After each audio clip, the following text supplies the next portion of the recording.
All right, good morning, everybody.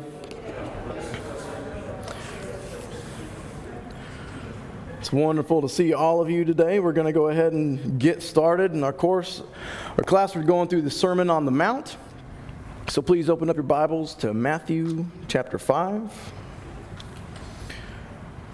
In our last class, we had just finished going through the Beatitudes and making the transition into salt and light. There's a quick introduction to where we are today. So far in the book of Matthew, we're approaching this from Matthew the writer is a Jew, and he's writing to other Jews. So leading up to the Sermon on the Mount, we've had many things to just simply verify and acknowledge who Jesus is and establish that perspective. And it's important that that happens prior to this Sermon on the Mount, because Jesus is going to start saying some things that in absence of that authority would have really rubbed people the wrong way. And so, but when coming out the perspective of Jesus being the Son of God, which the fulfilled prophecies prior to chapter 5, prior to the Sermon of the Mount, are going to add validity to the reader of this book. So coming out of the Beatitudes, we left off straight into the salt and light. The Beatitudes, we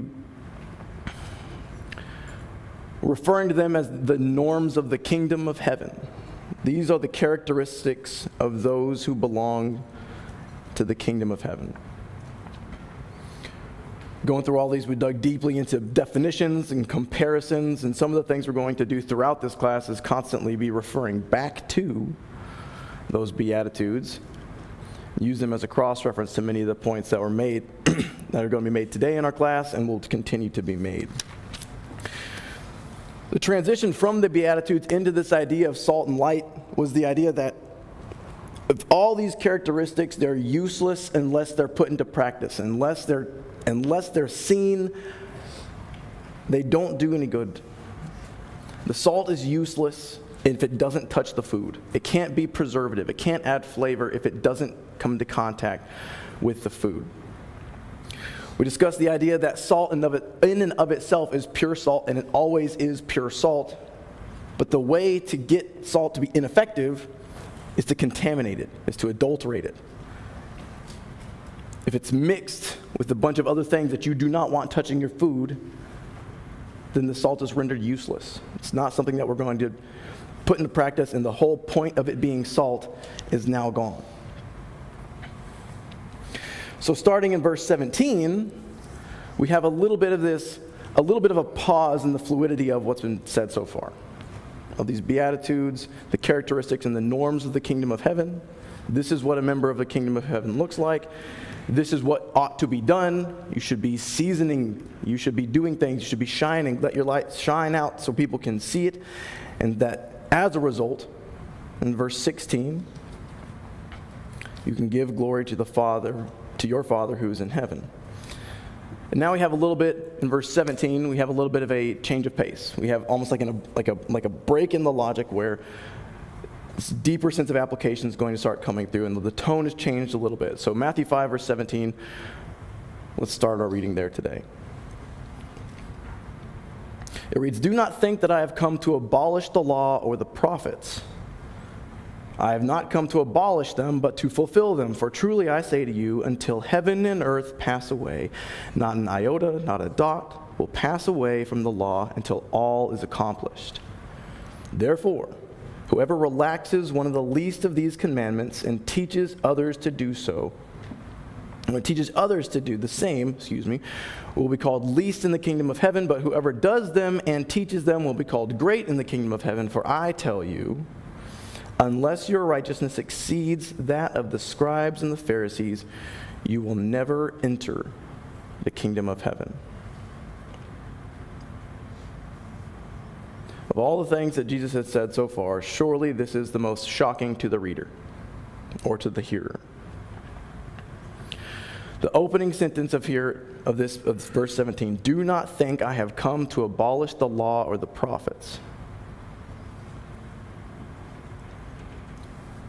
Why does Jesus say that? Why would it be necessary for Jesus to say that? I think one is in the next sections that 6 times Jesus clarifies what the Old Testament was teaching. He needed to set that up. Like, I didn't come to abolish these things. Yeah. Yeah. You know, the common thing would be to think that the new ruler establishes his own rules, his own laws, and ignores everything that was done before because he's the king. But that's not the kind of king Jesus is. Right. He is under authority, just like Moses was, the lawgiver, well, the one that received the law. And what his mission was to fulfill, because the prophets all pointed forward toward something. The law was there until that which was perfect, Yeah. which that's both Jesus and Revelation. I think the revelation of God, not the revelation of the book. But there, in many ways, he's been talking about the kingdom, so they're thinking, oh, yeah, I want to be on the left hand, I want to be the guy to lead on the right, I want to be here, there, and yonder, and it's just not that kind of kingdom. That is right. And for the Jews who would be looking for a king, looking for a ruler, looking for a deliverer, which we've already referenced in this, that's what they should be looking for, and seeing the connections between Moses, the deliverer, to Jesus, the deliverer, should be unavoidable for them to notice. But you're exactly right. Both of y'all made wonderful points. And one of the things that we're going to dig a little bit deeper on, especially on Mara's point too, is the idea that there's going to be some kind of conflict of interest here between oral traditions passed down to what the law actually taught. And that's one of the things I think that Jesus is saying, or the main thing that I think Jesus is saying here, is that we're looking to the law as if it's the law. This is the Old Testament. This is the law. This is what we found everything off of. This is not just our moral code. It's our legal code. It is everything. How we conduct ourselves. And that's what they did. They helped define what those meant in actions. That's exactly right. And so there's a difference here. There's a difference as that helpful definitions came down, as the duration of time has elapsed between the law and to where we are today. There has been a lot of help going on between now and then. And so in the following sentence, when it says, I have not come to abolish them, but to fulfill them, that is the clarification. That is we're getting to the intention of these laws. We're not abiding by these oral traditions that were passed down from rabbi to rabbi to rabbi to rabbi to get to where we are today. But then it's also this idea of a little bit deeper into it. What does it mean to fulfill the law? And I think Wayne tapped on this some, but let's expand on it a little bit more. Like when it says, I've come to fulfill the law, fulfill them in the prophets, what does that mean?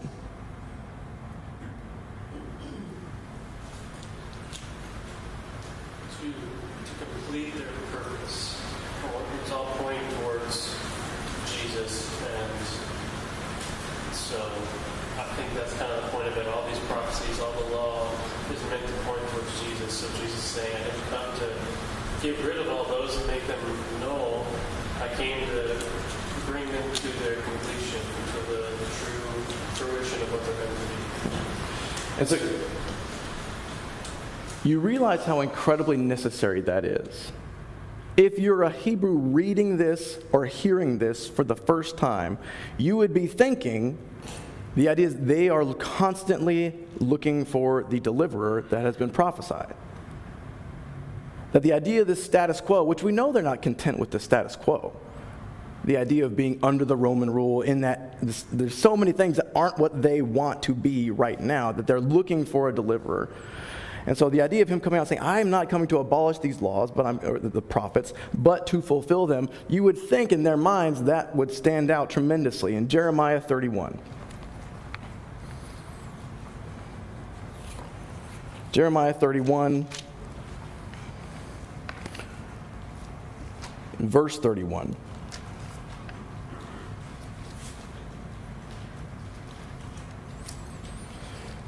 It reads, Behold, the days are coming, declares the Lord, when I will make a new covenant with the house of Israel and the house of Judah. Not like the covenant I made with their fathers on the day when I took them by the hand to bring them out of the land of Egypt, my covenant that they broke, though I was their husband, declares the Lord. For this is the covenant that I will make with with the house of Israel. After those days, declares the Lord, I will put my law within them. I will write it on their hearts.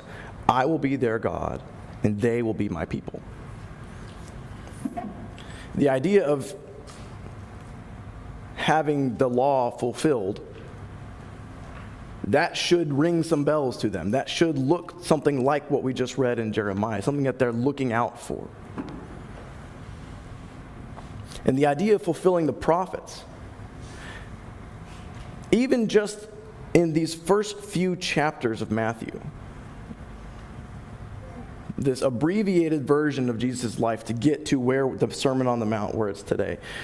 The idea of fulfilling the prophets is more of these connections linking him back to Moses as the deliverer. In Matthew 2, 14, 15, it says, where I took the child to Egypt, and the verbiage used is to fulfill what is the Lord spoke by the prophet. Out of Egypt I've called my son. That links to Hosea 11:1, who out of Egypt I've called my son, and Exodus 4:22, where God refers to Israel as his firstborn son. So the idea of this son of God is not an uncommon, or should not be an unfamiliar thing that we would expect, be anticipating in the form of a deliverer. But also, what just happened a couple chapters back? If you're a reader, we've already come through chapter 3 at this point, and we've touched on the baptism of Jesus. And so if we have Old Testament scriptures, Exodus, Hosea, plenty more, referring to the Son, baptism of Jesus, what does the voice from heaven proclaim when Jesus comes out of the water? Yeah. Yeah. So from the perspective of this reader,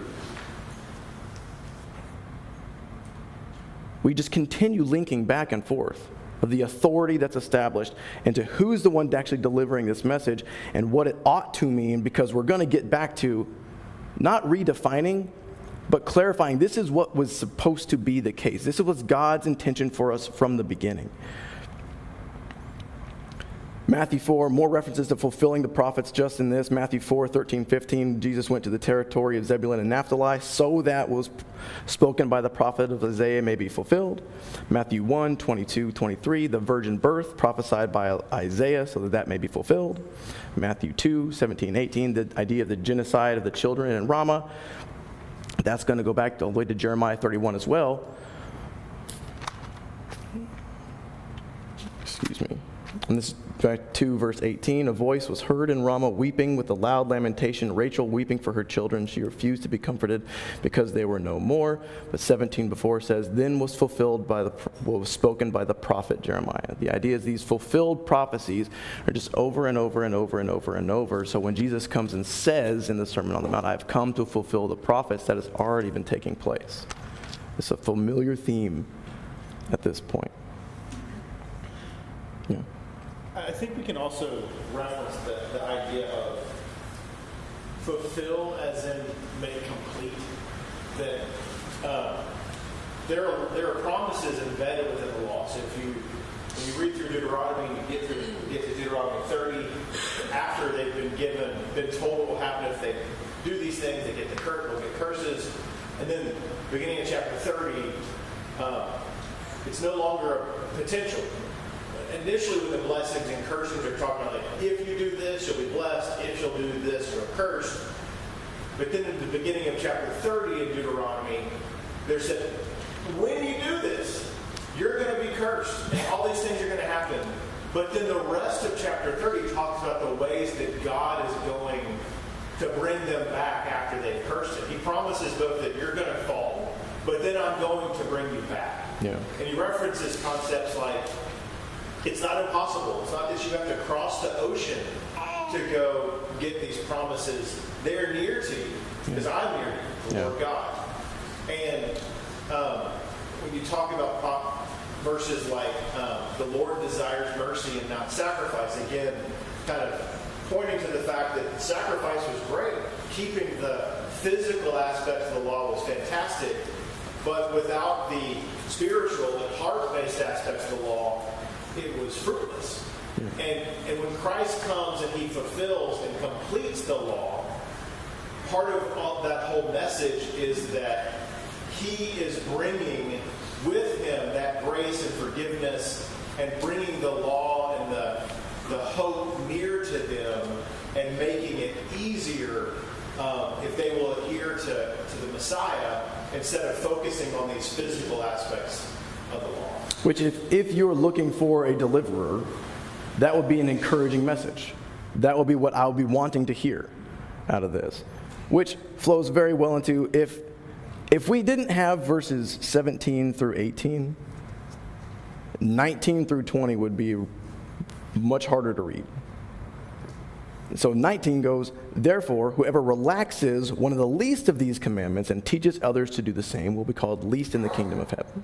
But whoever does them and teaches them will be called great in the kingdom of heaven. Same kind of theme that Adam just referenced. For I tell you, unless your righteousness exceeds that of the scribes and the Pharisees, you will never enter the kingdom of heaven. So a few things take place right here. First off, there's an indictment of the idea of relaxing the commandments. And then there's the reward for those who teaches and shares them, the ones who are the salt and the light that inhibit the characteristics of the kingdom. But there's also a specific reference to individuals. This is the first time this has happened, the idea of, he specifically references the scribes and the Pharisees. So we've already tapped on this idea of the oral traditions that have been passed down, that have been applied in different ways than the law was originally written to do. So if you hear this for the first time, one, it should be an encouraging message until essentially we kind of get to verse 19 where it's like, what do you mean by that? Relaxing these tenets? Righteousness exceeding the Pharisees? Like there's this reworking of what they would have thought back then, because for your righteousness to exceed that of the scribes and Pharisees that doesn't sound right. They are the righteous ones. It's a select group. It's not like it's a majority here. It's a very select group that they were the arbiters.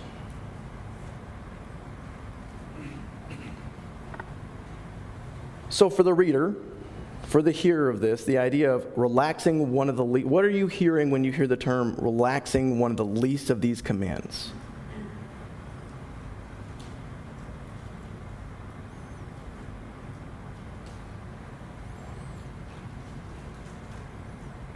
I think the Jews and divorce. You know, that God put marriage in forever. One woman, one man until death was divorced. But they wanted to relax them. So their obedience to the law was based on what they wanted to do, not what was written in the heart, which it kind of calls to mind why Jesus followed what God wanted him to do to the cross, because he was responding from the heart to what God had ordained. And it wasn't that it was written somewhere, it was, thy will be done. And it makes for me, but thy will be done. Ideally, the reaction would be one of introspection, right? Where it's, you just said some things that don't line up, that don't add up to the typical reader or the listener here. Where it's, well, if relaxing one of these commandments is to be called least in the kingdom of heaven, or to be separated from the kingdom of heaven, and then to have your righteousness exceed that of the scribes and the Pharisees, you will never enter the kingdom of heaven. And we've already gone back and defined these characteristics of the kingdom of heaven. The idea of the person reading this would be one of introspection, saying, I might need to go back and look at this. Because if he has come to fulfill the law, and if Jesus is who he's saying that he is, and I have these prophecies, and I have these fulfillments that have already been identified so far, I might need to take a second look. Because if I'm a Jew reading this, there is kind of a mentality of I'm in. I'm one of the people. I am the kingdom. So this statement in and of itself is a fundamental challenging of that norm. And to call out specifically the scribes and the Pharisees is to call out the ultimate authorities of that cultural norm at the time. We haven't gotten there yet, but you really want to take verse 48 and throw it in at the end of verse 20. Or in chapter 5, where it says, "Therefore, you therefore must be perfect as your heavenly Father is perfect." So this idea of rewiring the way that we think about this law. What was it and what was it designed to do, and what is the ultimate intention behind it? Yeah, Mom. I feel like we're correct that like this whole section goes together, and 48 is kind of not a conclusion, of course, but it's tying up what he's saying. When I was reading earlier this week, I noticed Jesus is saying a lot over and over, "I say to you." And I don't know how much is that an authority statement, or if that was just a saying. I'm not sure. But to me, it sounds like an authority statement. And then in verse 48, he ties it together as a command. Yeah. Which, for the one looking for the deliverer, it adds a little bit more punch to the idea of, oh, the deliverer's here, great. We're the people, we got the deliverer, but then it's like, wait a minute, what? He's saying some things here that really ought to give us a lot of pause. And it is, I think, to your point, I do think a lot of it has to do with the establishment of authority, which is the ultimate conclusion after the Sermon of the Mount to those who heard it.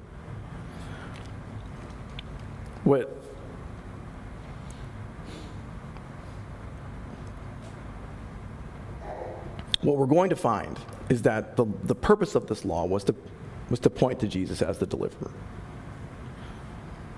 And the purpose of the law was to cause you to think about the start of chapter 5, those characteristics. The idea is to be crushed by the sin that exists, the things that you have done about it, and the things that you can do about it, and to realize the idea of being perfect is not an achievable one. Therefore, you should be looking for a Savior, a deliverer.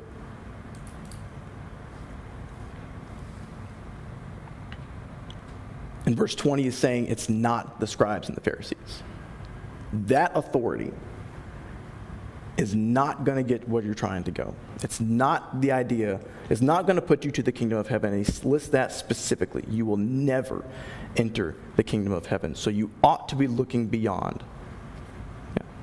Yeah, all the shocking statements that he makes in this sermon, I don't know, it's just easy on this side of the cross to be like, okay, the scribes and Pharisees, we all knew in their hearts that they were terrible, terrible guys, but that's not how they were perceived by first century Jews. So for Jesus to say, like, unless you're more righteous than they are, you're never going to enter the kingdom of God.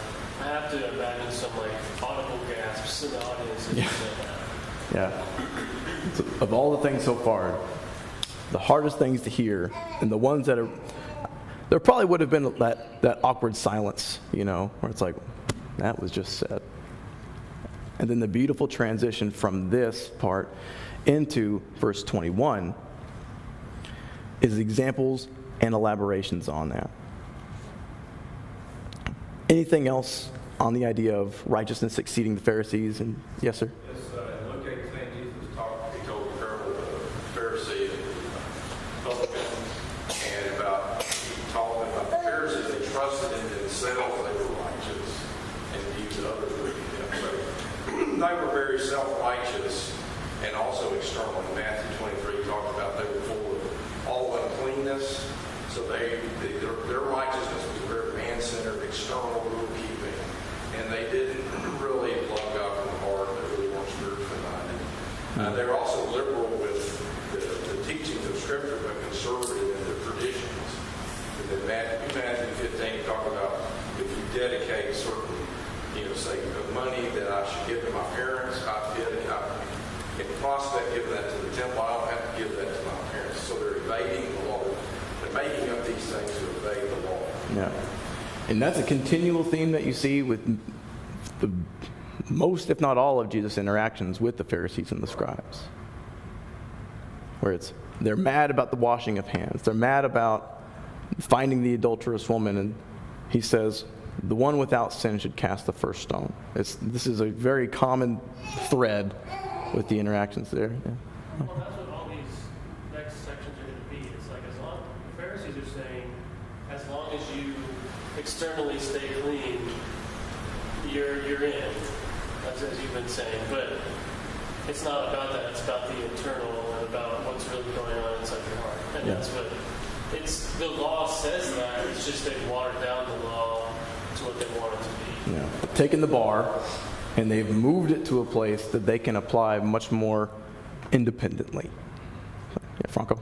But I think uses an interesting contrast in terms of those who break and teach and those who practice and teach. Then you see another contrast in terms of least in the kingdom and greatest in the kingdom. And I'm just trying to figure out, in terms of least and greatest, what does it mean? You know what? That's a great question. I brought that up. I did some digging on that. From what I could tell, the term least in the kingdom of heaven is essentially referring to separation from the kingdom of heaven. To where if you are doing nothing with this,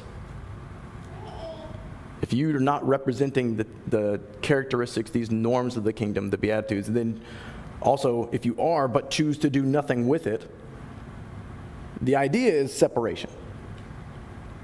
We can rank order these things of you're in or out, but that seems to go against the entire context of what Jesus is trying to do this whole time, where it's not an in or out thing because of X, Y, and Z. It's are you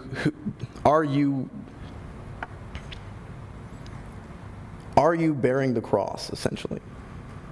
We just haven't gotten there yet. So if you look deeper there, it shows those who are practicing are living a different lifestyle compared to those who are breaking. And what are you teaching in the way you're practicing it? What are you teaching in the way you're breaking? Both hold a sense of responsibility in what they're doing towards the kingdom of heaven. Yes. Yeah, it seems to contradict itself in the fact that it says you'll be least in the kingdom, but then it says the scribes and Pharisees, if you don't exceed that, you won't be in. So it kind of, because that's what the scribes and Pharisees did. They relaxed or made the law the way they wanted it. Yeah. So they are being condemned and saying they're not going to make it. Yeah. But then again, it says relax one, be least in the kingdom. I like what you said, that it means you're out. Yeah. There's this, it's hard, yeah, that's a great, there's this mutually exclusive concept that goes with that, where it's not necessarily a rank order system, it's... Right, exactly. I made it in, even though I didn't do that. Yeah. Yes, ma'am? He's also pointing out that based on what you do, it's always been about the grace of God. Yeah. Whether you were under the old law, whether you're under the new, it's about God's grace. Yeah. Well, that's a wonderful transition then to this next section, to verse 21. So I'm going to read this section 21 through 26. You have heard that it was said to those of old, you shall not murder, and whoever murders will be liable to judgment. But I say to you that everyone who is angry with his brother will be liable to, will be liable to judgment. Whoever insults his brother will be liable to the council. Whoever says you fool will be liable to the hell of fire.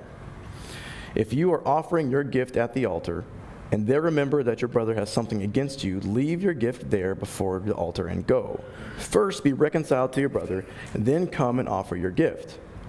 Come to terms quickly with your accuser while you are going with him to court, lest your accuser hand you over to the judge, and the judge to the guard, and you be put in prison. Truly I say to you, you will never get out unless you have paid the last penny.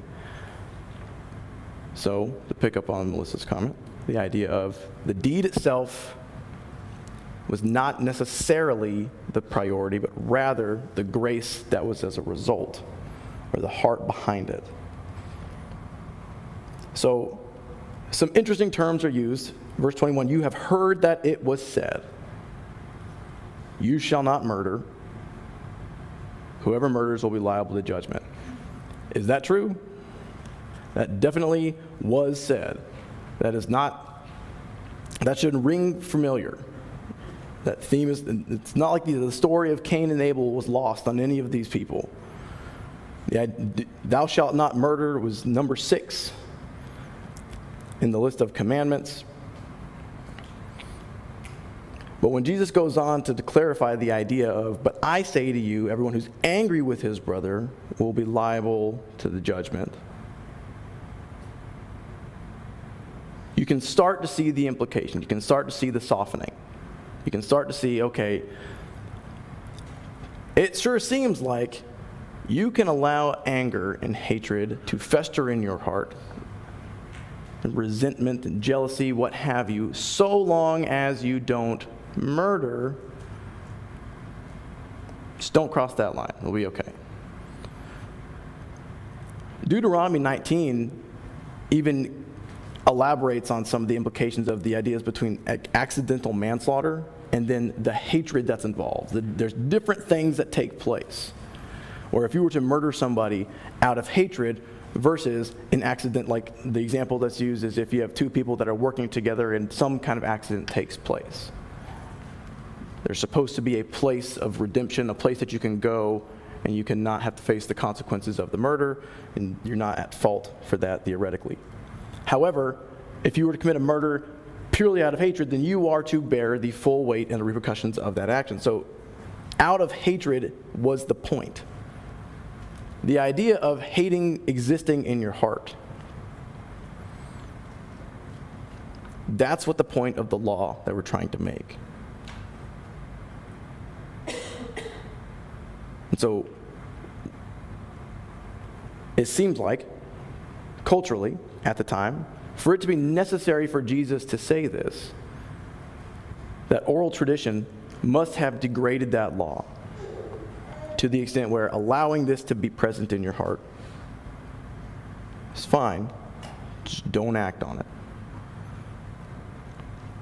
And then he continues to elaborate with the idea of insulting people, calling them names, holding resentment. But one of the things I think he clarifies the most is what's the ultimate goal then? If we're defining the law, what's the ultimate goal here? If we're adding these clarifications, if we're looking for the fulfillment, what is the ultimate goal of this law? The idea of you shall not murder, you shall not have hatred in your heart. What's the goal here? The goal is not to say just don't have any problems with anybody. It's your heart, and where is it in relation to other people? Yeah, that's the last thing. Where is your heart in relation to other people? Who else?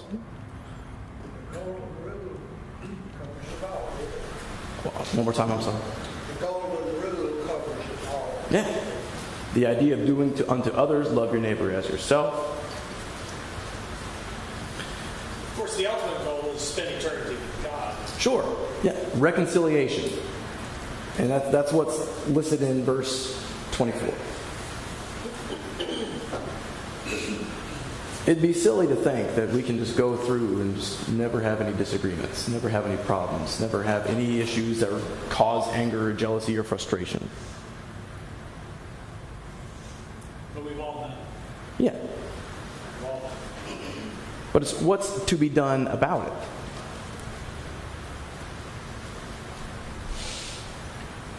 The problem is that it distracts from the relationship and giving God the glory. Going back to verse 16, these tenets of the kingdom of heaven, the idea of being salt and light. The goal is so that your good, they will see your good works and ultimately and give glory to the Father who is in heaven. If you are full of anger, I imagine it would be impossible to do that. I think the point of this section here too is that I can't imagine anybody in that audience when Jesus was talking about this. If this was a normal rabbi that said like, "Hey, do not murder. If you're not doing that, we're good." Yeah. I can't imagine anybody in this audience that hears what he says and goes like, "Oh, great, I haven't done that either." I think he pretty much indicts every single person with these next few sections, where he's essentially saying like, none of you are righteous, no, not one. Yeah. point of the Sermon on the Mount in some ways is like, you got to find a way to have it delivered. Yeah, that's the whole point. And you got one more points right ahead of me, man. No one's going to hear that and think, oh, okay. Just like what there was said about the Pharisees and your righteousness. No one's going to hear that and be like, oh, okay. But as soon as you hear what Jesus has to say about the idea of, yeah, you've heard don't murder, but I say harboring anger cannot happen. There's no place for that in the kingdom of heaven.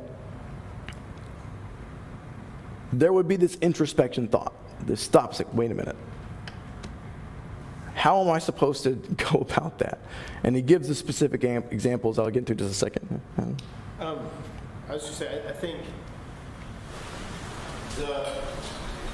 the law was about reconciling people to God after they had sinned. Mm-hmm. And so the natural thing that would happen is you go and you make sacrifices, and that means you're reconciled. But what he's pointing out here is that I can't, my sacrifices are unimportant. They don't really enable reconciliation with the Father if I'm not seeking reconciliation with everyone else. And that's a more difficult thing, and it's an example of a focus on, they were okay in their mind. If you and I don't get along and we have hatred for each other, but I go and I make my sacrifice to God, I reconcile them, and that's what matters. But here, the pointing out of, well, you just need to abandon your sacrifice. Like, don't even try to fulfill some aspect of the law if you haven't reconciled with your brother, speaks to a much broader understanding of reconciliation. That our reconciliation with the Father is dependent on our reconciliation with man and our treatment of those around us. And that's part of the grace and mercy and love aspects that the Pharisees continually got wrong. Was that they didn't really worry so much about us reconciling with each other. Yeah. As long as I make my sacrifices, I do the things, the actions appropriately at the temple that I should do, my relationship and treatment of others, they consider unnecessary to consider. Yeah. And Christ is turning that back on its head a little bit to say, no, you don't get to reconcile with the Father until you reconcile with others. Yeah, you used I think the best word was the prioritization here. Was he specifically prioritizes the idea of your sacrifice. Leave it. Leave it there. I don't want it unless you can be reconciled with your brother. Go and make that a top priority. Then come and offer your gift. And I think about us the same way. And so it's, real quick, the idea is, I think Michael referenced it a second ago, it's like the people that were going to be listening to this, I mean, they've probably got plenty of reasons to be angry here. They've got lots of things going on where they can be resentful. But Jesus is saying, one of the main, how much of the old law is written about all the different sacrifices? I mean, come on. It's like, it's so specific. And there's so much of it. There's so many things that they want to go. And he's saying, leave it. First and foremost, make it right with your brother. Be reconciled there. Then you can bring your heart to this sacrifice. That would be a different way of hearing this. And I think for us specifically, when we are to come and offer up our worship, our sweet-smelling aroma, when we are supposed to come here and gather together, this idea of this is a very, very pragmatic application for us today. Or if we're coming to offer our worship and we're coming to fellowship together, if we're coming to learn, to study, to pray together, to do these things together, not just here, but in our private lives, in our home, the idea of leaving your sacrifice to go be reconciled is like an all-encompassing term. Do not live a life not reconciled with your brothers. How can you be reconciled with our Creator if you cannot be reconciled with your brothers? And continuing on, later on, it's this common theme of being at peace with all men, the idea of being the peacemakers, being the ones who prioritize making peace, not just enjoy it. We all enjoy peace, but be the one who goes out and makes peace. We had a hand back here a while ago. Yeah, I was just going to say, from a general standpoint, looking at coming into this section where we're looking at the different, you have heard it said, like what we call about righteousness. And I feel like he's defining what that looks like. So he would be more righteous than the Pharisees. And then he ends the section with, be perfect that your Father is perfect. So he's defining almost the nature of God to us. Like when we read these, we can also see not only our own application, but we can see the nature of God and how God is or interacts with us. And we are to emulate those same things. So we're able to see the connection between how we are to be, what righteousness looks like, truth looks like, versus the quote-unquote righteousness of man that the Pharisees and scribes were more traditionally based as far as their, what they perceived as the main or the more important things to consider. Yeah. There is an optics aspect to that too, from what you were saying, where I bet it's pretty routine to come offer your sacrifice the same way that we would come here and that we would offer and that we would sit and we'd come. But the idea of imagining how much it would probably stand out if you did just leave your sacrifice and go, and break the tradition and do something out of the routine to prioritize the intention behind the law rather than just the specific idea of offering the sacrifice itself. Yes, sir? What's the most important commandment? I mean, many of us probably would like to know what that is. And what's interesting is in Mark chapter 12, that very question is posed to Jesus. And there's very interesting terminology employed here. Jesus answered to the question, what's the most important commandment? Hear, O Israel, the Lord our God, the Lord is one, and you shall love the Lord your God with all your heart, and with all your soul, with all your mind, and with all your strength. And the second is this, you shall love your neighbor as yourself. There is no other commandment, singular, greater than these. So I would interpret neighbor includes my brother. Yeah. I cannot be pleasing to God and be in discord with my brother, because the commandment, the greatest commandment, is comprised of two parts. Loving my God with all my heart and loving my neighbor as myself. And if you think about it, loving God with all my heart means I'll obey him no matter what he demands of me. And loving my neighbor is intimately connected to that. Yeah. Because God created us in his image. And we can't, it's disingenuous to think I can love God and at the same time hate my brother. Yeah. I think that's exactly right. And what's crazy is that how long and how much of an authority has been established off the opposite of that. Or there's this, it's a culture where it's like, yeah, the sacrifice is done, we're in. But the idea for to just go back and start to question the sacrifice in and of itself and the validity of that sacrifice has to cause you to have that perspective, that introspection, to go back and look. Yeah, Franco. But maybe it's also calling us to look beyond what was written in the law and look at the first instance of anger in Cain and Abel. Mm-hmm. And when we look at that situation, we will better understand what Christ is calling us to do. Yeah. It's a possibility, it's that, because if you look at what God tells Cain during that interaction, it'll allow us to see that picture in Matthew much better. Yeah. Well, there's this application, just like you said, the application should be to look deeper, to look beyond. And one of the things that stood out to me was just the idea of be careful about the things that you choose to feel strongly about. Because it may be something that's contaminating the salt. And if the highest priority in this case ought to be reconciliation and peace with your brother, well, don't let things that don't matter mess that up. Thanks, y'all.